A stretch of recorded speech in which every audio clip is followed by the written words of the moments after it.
People, April 2000, right back at you with another figure review, and today I'm doing the X Plus Diamond Reissue figures, 30cm figures of Sanda and Gaira from the classic cult film Frankenstein's Monsters, Sanda vs. Gaira, or as it's better known here in the US and everywhere else, the War of the Gargantuas. And as you can see, I got the awesome figures here, and I have the box here. First off, let me say this, ladies and gentlemen, this goes out to Chris Mitchell and Chris Gambuti, or Gambuti. I'm sorry if I'm butchering your name. I really am. I want to send a shout out to y'all since I know that y'all been trying to find these figures for a long time. And hopefully, since this year is the 50th anniversary of the film, hopefully we will see a reissue of these at some point. So this goes out to you and anybody else who wants to get their hands on these. So you know how we do things around here. Let's get into the box before we get into the figures. So let's put Sanda and Gaira out the way and go with the box. This really is an awesome box from Diamond. You probably wonder why it took me so long to get this review going. First and foremost, when these first came out, I was kind of new to YouTube. So I wasn't really comfortable with doing videos at that point. And plus there were other figure reviewers that have already done a review of this set. But now time has passed. I've gotten into my own little groove here. So I figured I'd throw my 2 cents in. This is more apropos, like I mentioned earlier, that it's the 50th anniversary of the film. And this is awesome artwork right here. Ironically, these two figures of Sanda and Gaira are actually the Wonderfest set. Let me just say this. Actually, they were released first by S Plus in 2007 as kits. Then they released as, I think, separate figure releases a year later, 2008. Then they were, this Wonderfest set, it came out at a Wonderfest show, I believe, back in 2011. And now, or at least 2 years ago, 2014, it got released through Diamond through this set. But the Gargantuas you see here are not the same Gargantuas that came in the box. I will touch on that when I go to paint job and detail, whatever. But the box is really awesome. You know, you got both Gargantuas here, Sanda vs. Gaira, the War of Gargantuas, the Japanese language title of the film, Frankenstein's Monsters, Sanda vs. Gaira. Your PS logo signifying it is Diamond Reissue, and with the Liga drawing on the back, and you know how it is. There you go. All right, now let's get into the figures. Sanda and Gaira. Okay, all right. Well, first of all, let me say I love these figures. I really do. When they were first announced through Diamond, this was actually the second wave through the Diamond deal back in 2014. The first wave was Mechagodzilla 1974 and Godzilla 1954. Then in this wave we had the Gargantua brothers as well as the GMK Godzilla. And at the time I wasn't really sure if I was going to pre-order them, but after realizing that these figures are so rare, I had to pre-order it, and here they are. Let me just say this by saying that this film really holds a lot of nostalgia for me.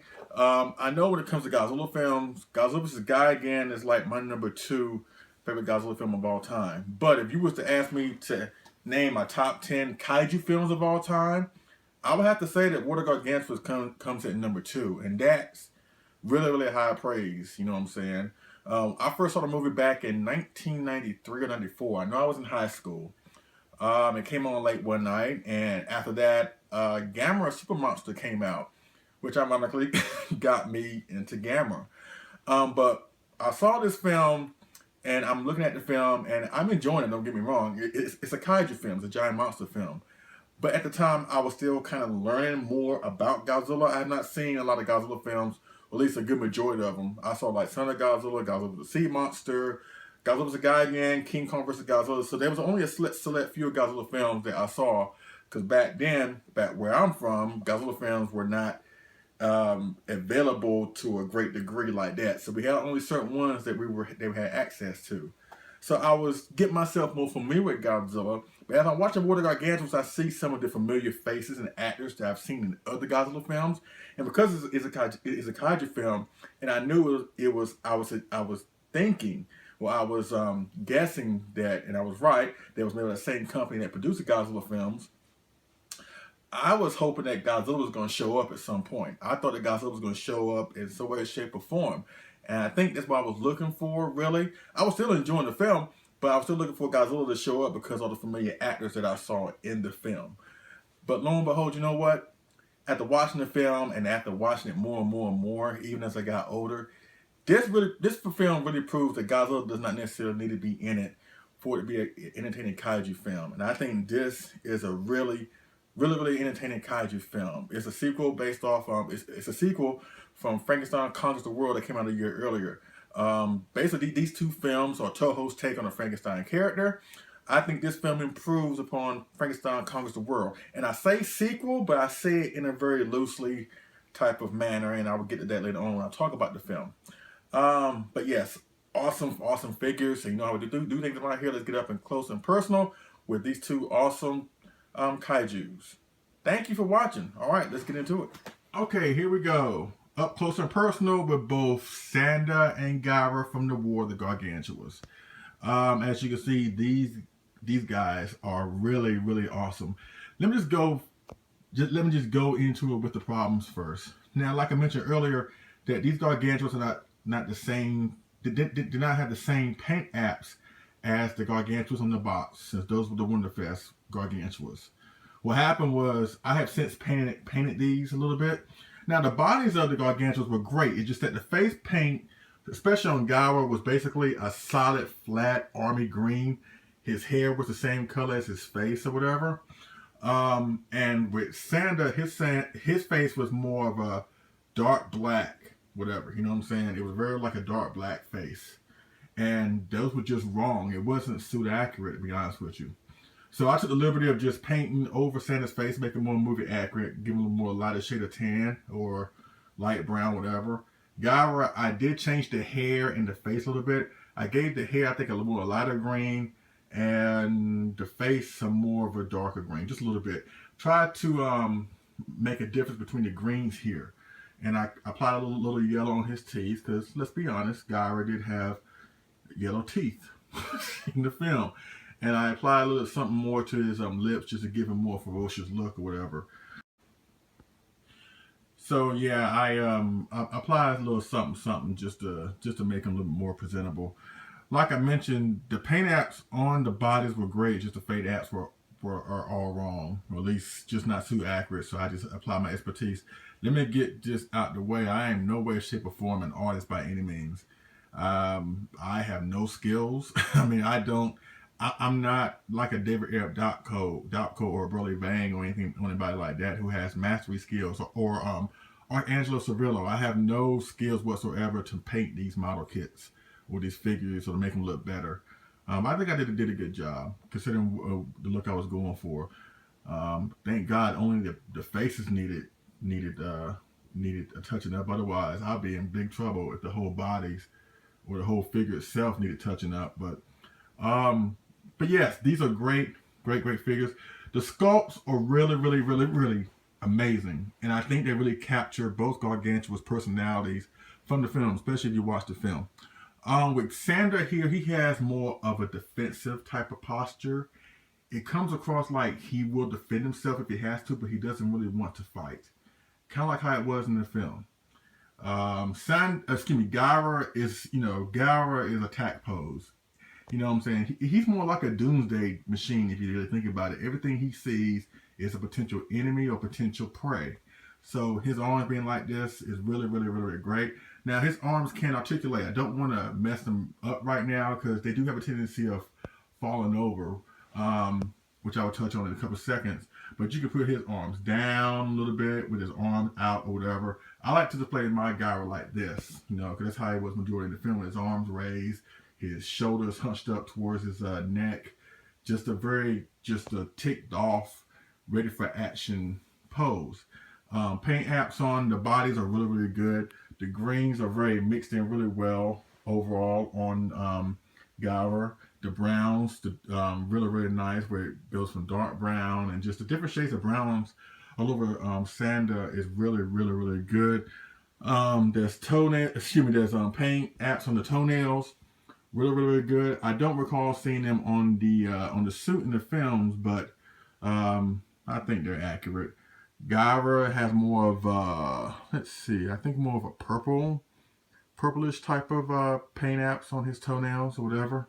Now, what I mentioned earlier about them not standing right, you see the calves here. Now you can twist them to make them stand up right. But if you twist them in a certain way, that doesn't accommodate the top weight of the figure, they will come falling down. So you will have to twist them around a little bit if you do ever get your hands on these. Or if they do reissue these same sculpts, you may have to twist the calves around just to make them stand up right. Now, Gaira's 10 inches tall. I think Sanda is like 11 to 12 inches tall. Basically, movie accurate since Sanda was the taller of the two. But you can argue that Gaira is the more vicious of the two. And yes, these are really, really, really amazing pieces. I'm going to try and get a close-up of Gaira's face so you can see just the ferociousness and just evilness of his face, the snarl, and just the overall just hateful look on his face, and his fangs all grotesque, just bulging out of his bottom lip like he's just ready to eat something or attack something.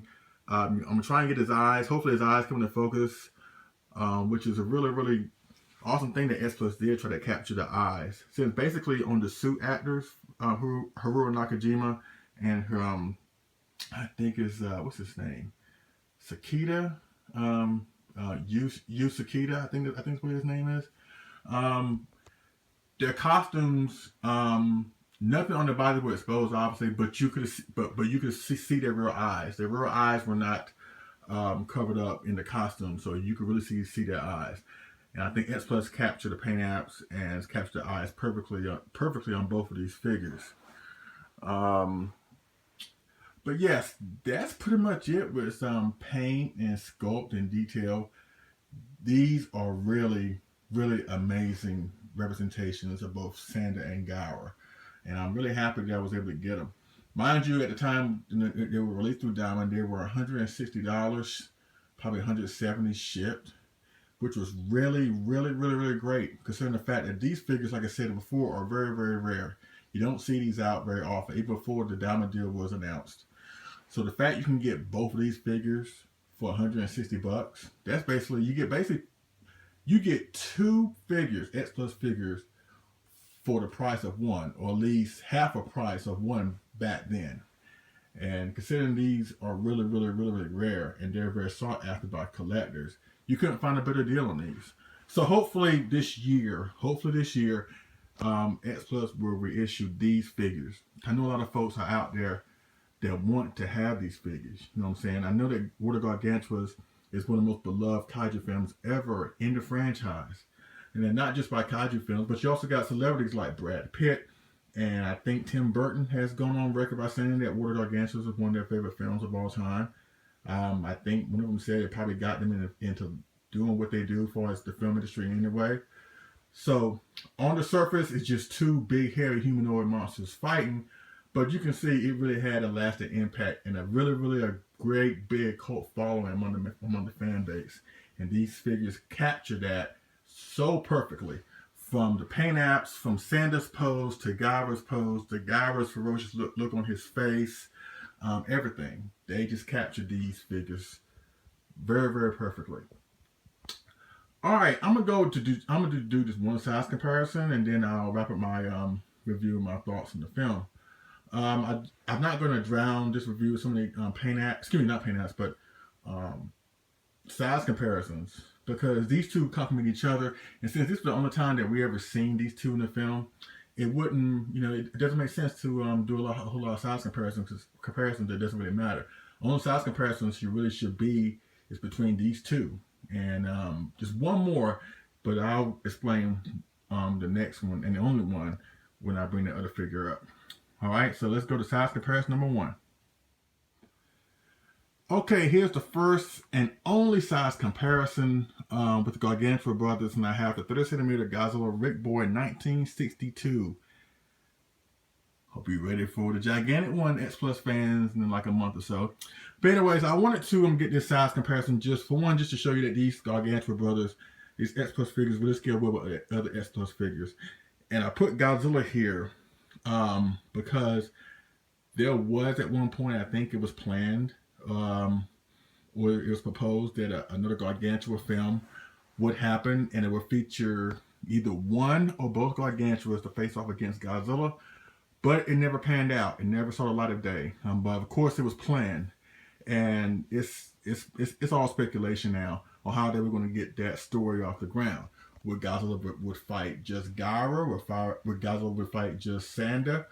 Would Godzilla fight both of them? Would Godzilla fight an army of Gargantuas? It's not much really known about the project because they were never able to get it off the ground. Looking at all these together, I will hope. I would love to see Godzilla and Gaira get into it. To be honest with you, but considering how the military almost killed Gaira, and the military has never ever killed Godzilla, at least weaken him to the point of him to be killed or anything like that.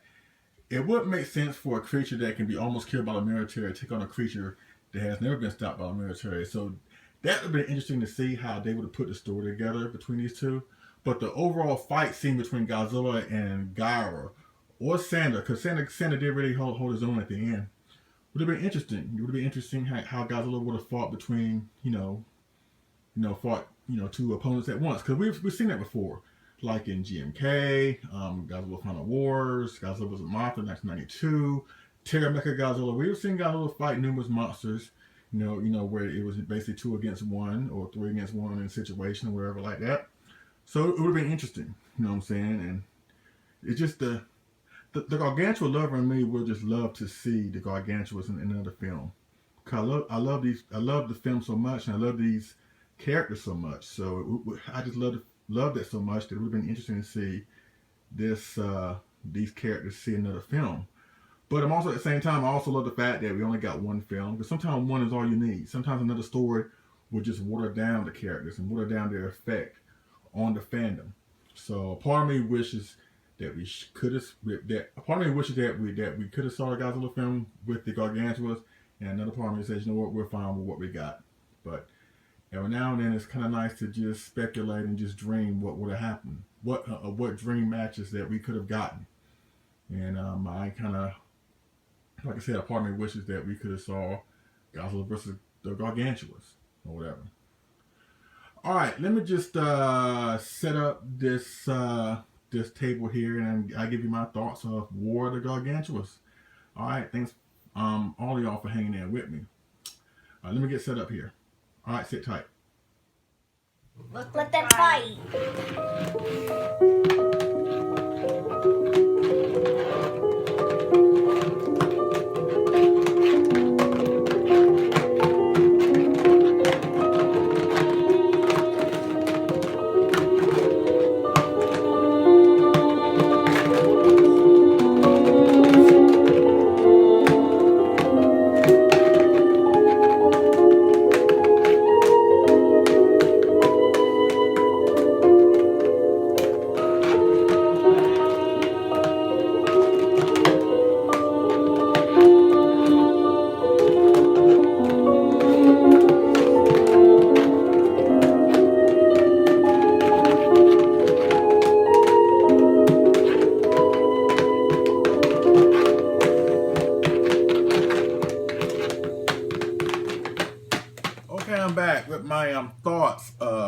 Frankenstein's monsters, Sanda versus Gaira, or better yet, the War of the Gargantuas. And like I mentioned before, this is a sequel from Frankenstein Conquers the World. Like I mentioned before, this was with the War of Gargantua. This was Toho's second take on the Frankenstein character, and I mentioned that the War of Gargantua improves on a lot of things from Frankenstein Conquers the World, at least for me. Now, I say loosely because it depends on which version you watch, as far as the Japanese version or the US version. Now, in the Japanese version, Gaira is basically a watery clone of Sanda. But in the US version, they referred to the Gargantuas as brothers. Actually, they referred to the Gargantuas as Gargantuas in the US version, but in the Japanese version, they actually referred to them as Frankenstein. But there are loose references to Frankenstein Conquers the World and War of Gargantuas, but there was nothing that definitively ties one film with the other, at least to my knowledge. If there is, pipe down in the comment section. But from what I've gathered, there was nothing that really suggests that both films, or at least both stories, have a direct connection. To me, it's kind of like the whole Cloverfield thing. For those out there who have not seen Cloverfield, at least a new one, 10 Cloverfield Lane, you might want to skip through the next couple sentences I'm about to say because I think I might spoil it for y'all. But in 10 Cloverfield Lane, even though it doesn't have a giant monster in it, it kind of does have just a little bit of loose ties with the first one. Sort of. They're kind of like vague references, but there's nothing that definitively ties 10 Cloverfield Lane with the original Cloverfield. And I kind of equate War of Gargantua to Frankenstein Conquers the World in that same effect. There's nothing that ties them directly together, but there's certain references to make you think or make you speculate that the two stories are linked with each other. And it just depends. Like when I first watched Frankenstein Conquers the World, right? I mean, I heard so many stories that the Frankenstein that died at the end after he killed Baragon is basically Sanda. Then I saw the international release of Frankenstein Conquers the World at the end, where Frankenstein, after he kills Baragon, he battles an octopus, which drags him into the water, and we don't see Frankenstein again. I thought Frankenstein, after he died, when he got pulled into the water from the octopus, I thought that was Gaira. I thought the Gaira that we saw in War of Gargantua after saw the international release of Frankenstein Conquers the World. I thought that Gaira was the original Frankenstein after being submerged into the water, and he grew more grotesque or whatever, and that the hand that was chopped off of Frankenstein Conquers the World grew into Sanda. It's just so many wonky things or whatever. But at the end of the day, I think that this was just Toho's basically separate take on the Frankenstein character, and didn't want to confuse the audience, so they try to put vague references in there, just try not to have the audience lost or whatever. But even still, I think that both films are really, really, really amazing. And they are great alternatives because, Godzilla films are basically the pinnacle of kaiju movies. But sometimes, I'm sure a lot of folks don't want to see Godzilla every single day. Even I, as a Godzilla fan, I love Godzilla to death. But at the same time, I don't want to see Godzilla every single day. Or at least every time I want to see a kaiju film, I don't want to see Godzilla every single time. But Toho offers some great, great alternatives. And that's why we have Frankenstein Conquers the World, the War of Gargantuas, the Mysterians, King Kong Escapes, Matango, Battle in Outer Space, or whatever. They offer these great, great science fiction films that are great alternatives to the Godzilla films. And I think that War of Gargantuas is the best alternative. Now, what makes this movie work for me is the fact that not only does it have a great story, great special effects, great acting, at least from the Japanese cast, great acting, a great villain in Gaira, which is my favorite villain. Basically, my favorite villain in the entire kaiju landscape. Gaira is my favorite. Besides the fact you have a great hero in Sanda, the fact you have a great story that connects them two together, which is one thing I can say that Frankenstein Conquers the World kind of lacked that. You know what I'm saying?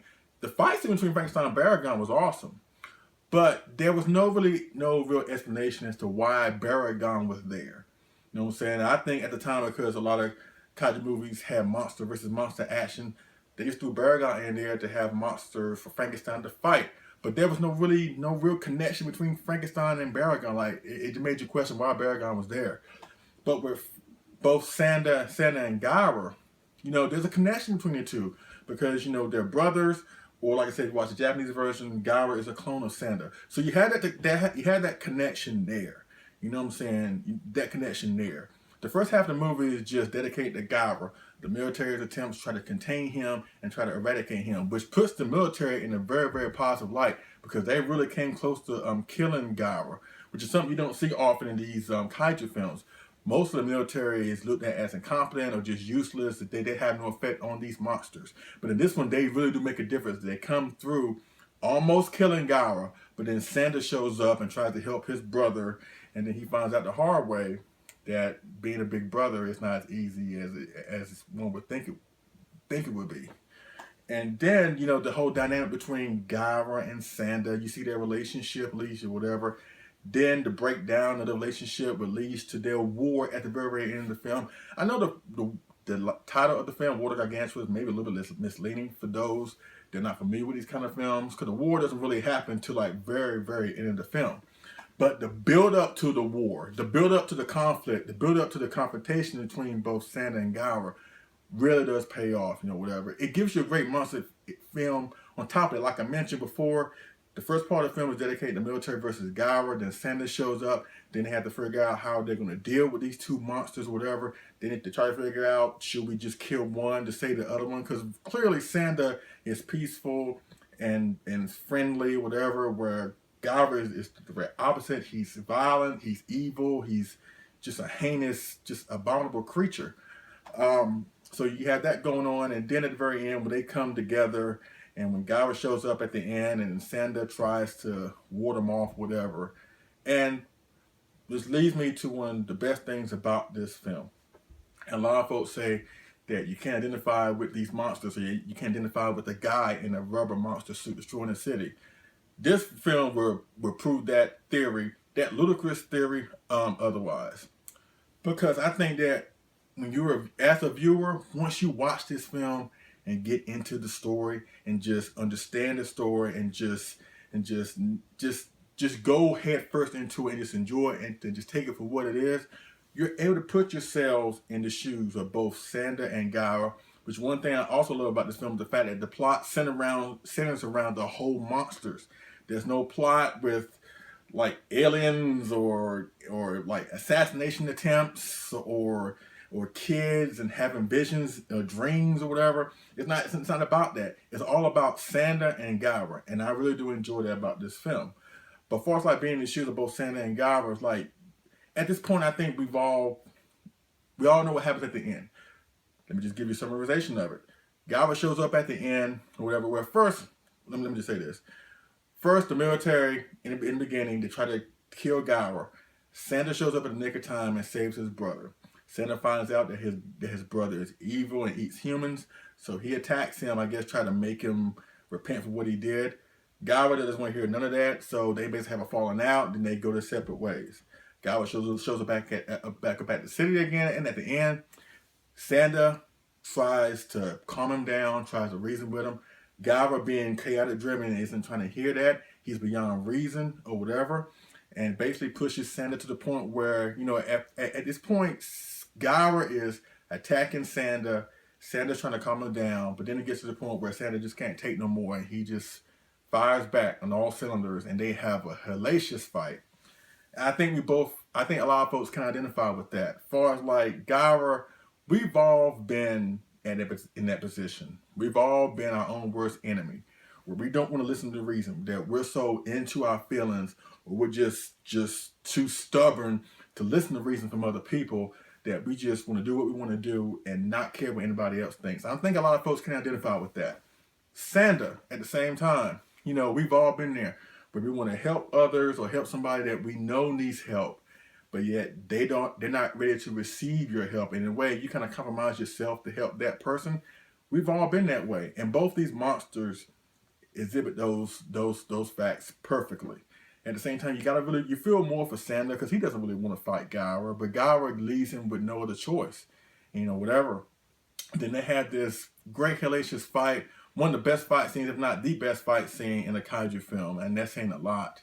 And then at the very end, you know, they succumb to an underwater volcano, and at the end, even though it wasn't confirmed, it was surmised that both monsters perish at the end. and which is unfortunate. And but at the same time, it kind of gives like a definitive end to the Gargantuas, because we never saw another film from these again.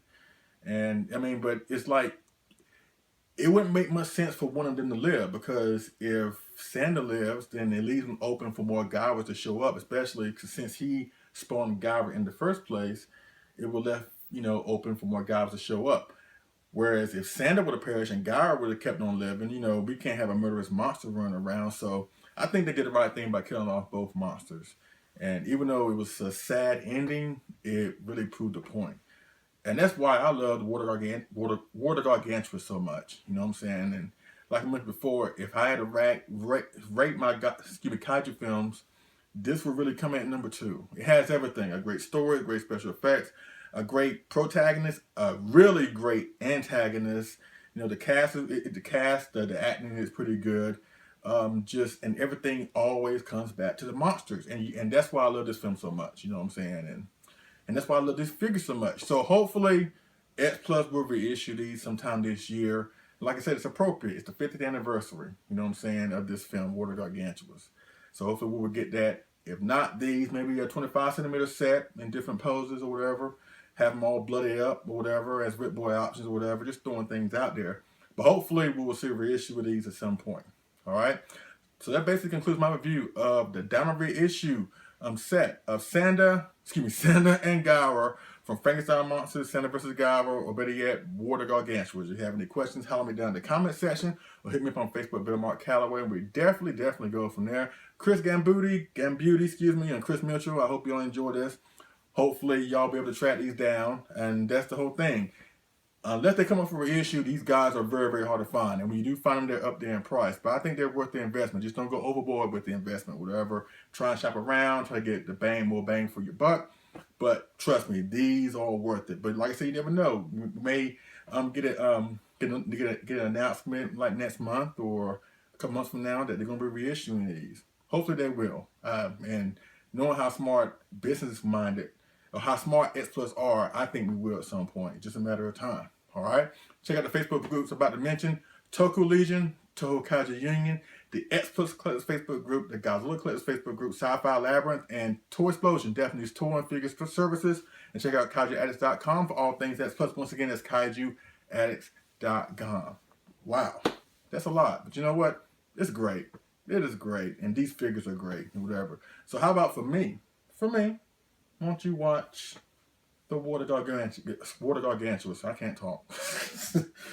Watch Water Gargantuas, all right? You will enjoy it. You know what I'm saying? And if you get your hands on these figures, you will definitely enjoy these as well. All right? So I thank y'all for watching. I appreciate it, and I will see y'all again on the next figure and move review. All right? Y'all take it easy.